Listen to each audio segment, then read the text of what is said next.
So there was a man who just set himself on fire outside of the courthouse where Trump is starting his trial, and they are already trying to call him a conspiracy theorist, and his whole manifesto is online. I have already gone through his entire manifesto since he just set himself on fire not even 40 minutes to an hour ago, and I feel like I need to get in front of the story before they try to deem this a conspiracy theorist related idea.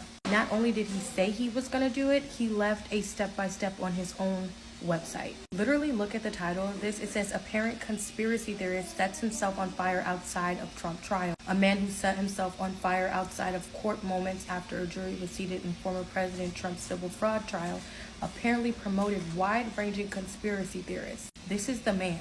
I am going to read to you his manifesto. And the thing about it is, how many people have you seen in the news being killed or killing themselves because of conspiracy theory? I feel like you need to pay attention. If the news is saying something is a conspiracy, it's probably not. I have a feeling they're going to try to take his manifesto down. So here is the link at the bottom if you want to hurry up and go read it, but I'm going to tell you what it is.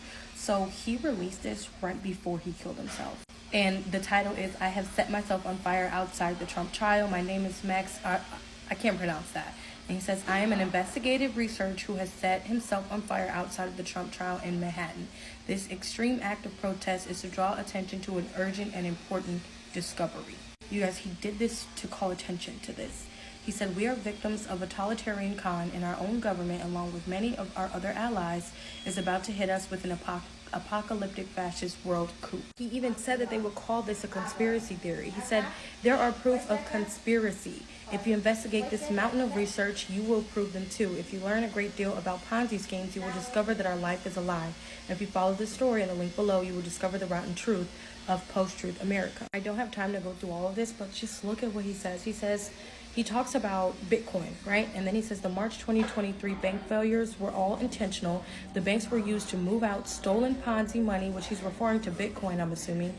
And he said this signals that they are no longer dumping cash in to keep the cryptocurrency Ponzi afloat, and that it will still soon go insolvent, as all Ponzi's must.